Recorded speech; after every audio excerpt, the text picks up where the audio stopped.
Based on Jim Harbaugh's impact on recruiting, we can expect Michigan to have a greater showing in the NFL draft in recent years. We talk about the 2016 class with Anthony Broome from Maize n Brew. As always, Anthony, we appreciate you coming on here. 3 draftees from Michigan going on to the next level, 2 to the Detroit Lions. Let's start with the top with Graham Glasgow, who went to the 3rd round Detroit Lions selection and pick number 95. Your thoughts about Glasgow, how he may fit in with what Detroit's doing right now? Well, the Lions definitely needed help up front, and they got it with their 1st round pick of Taylor Decker, and they followed it up in the 3rd round with Graham Glasgow. Now, their center was one of the worst graded offensive linemen in all of football last year, so I think there's an opportunity for Glasgow to come in and maybe start right away, if not be, a key offensive lineman for them. He's a guy that can play center. He's played guard in college, so there's some value for him with the Lions there. Maybe he won't be a starter right away, but will certainly be in the mix. I like the fit there with him. He's had some ups and downs at Michigan, but was one of their best offensive linemen this past year, and off the board in the 3rd round, which is a little bit earlier than I thought he would go, but he fits what the Lions need there. Yeah, Anthony, you mentioned the versatility where he started some games in 2013 as a center, moved to guard in 2014 exclusively, then comes back after a graduation loss. Actually, Miller, because of the concussions, had to move on and end his football career, so he was fully entrenched as a center in 2015, and based on the scouting reports, extremely consistent, strong guy, maybe not the best athlete in the world, but should be a pretty consistent player in the NFL.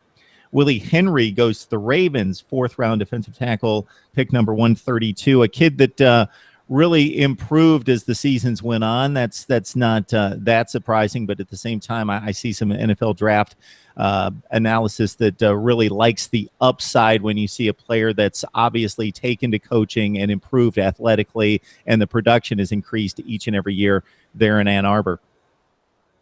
Yeah, back in, I think it was January, Mel Kiper said that Willie Henry was a guy that had 1st-round potential. Now, that might be shooting it a little bit high, but I really like his fit with the Ravens, and not just because it's, from Jim Harbaugh to John Harbaugh. I think he's a guy that is going to fit in real well as a 3-4 defensive end. He's a big guy, but he doesn't look it. He doesn't move it. He moves pretty quickly for a 300-pounder. So I like his fit there, and maybe in a few years he's an NFL starter too. But in the 4th round, I think the Ravens got really good value at that pick, and I think it's a really good landing spot for him. Yeah, very productive last season. 10 tackles for loss, 6.5 sacks for Willie Henry there. We go back to the Lions, so it's right in your wheelhouse there in Detroit with Jake Rudock, a quarterback who really impressed me from the standpoint of it being a run-heavy offense, as we expected at the outset of 2015, but he really needed to shoulder the offense, specifically that Indiana game. It was all resting on him. They really needed to produce points because the defense had an off game, and he really delivered, kept the interceptions down after the 2014 or 13 performance with 13 picks when he was with Iowa. Of course, he finished off with the Hawkeyes in 2014 before transferring to Michigan. This is a kid that doesn't have all the talent in the world, but obviously on a big stage performed rather well and consistent for the most part.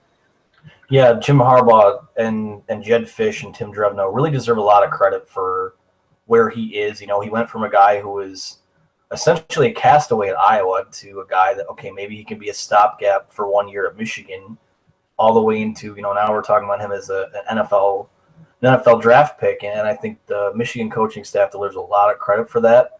I think in the late stages of the year, they did wonders with him, unlocking, maybe helping him take it to that next gear. And he's a guy who's trending upward. I think, maybe he still can get a little bit better now. A lot of people say, the last time the Lions or a Michigan quarterback was selected in the 6th round, look what happened. He's not going to be Tom Brady, but if he can be, I think he can be a serviceable NFL backup, and that's what the Lions needed.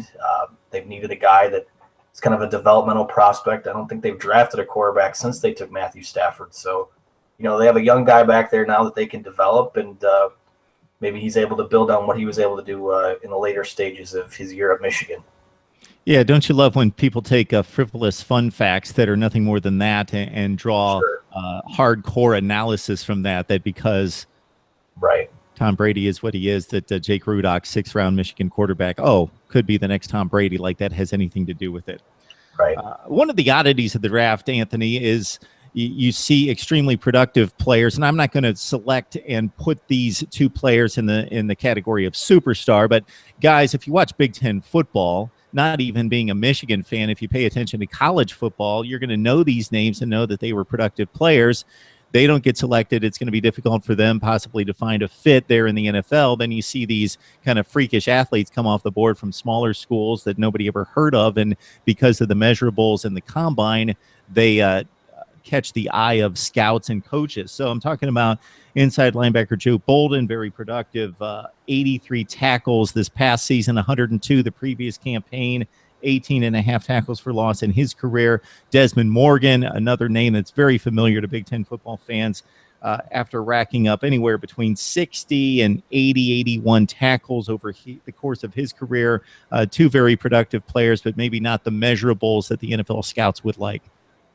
Yeah, I think the reason that that they're still on the board in terms of, teams can still scoop them up as free agents is I think they are definitely limited athletically. That was one of the problems with Michigan's defense, namely, you think back to the Ohio State game where, the spread offense just did a number on them. They're just not as athletic as they need to be now. They're physical. They're good players with, they're tough. They've got a chip on their shoulder. Maybe one of those guys can maybe make the switch to fullback and get onto an NFL roster, but I those aren't NFL linebackers, so they might be able to get a roster spot somewhere. But when you tip your hat to what they were able to do at Michigan, they were good guys and upperclassmen leaders. But in terms of what you need to play in the NFL, I just don't see it with them.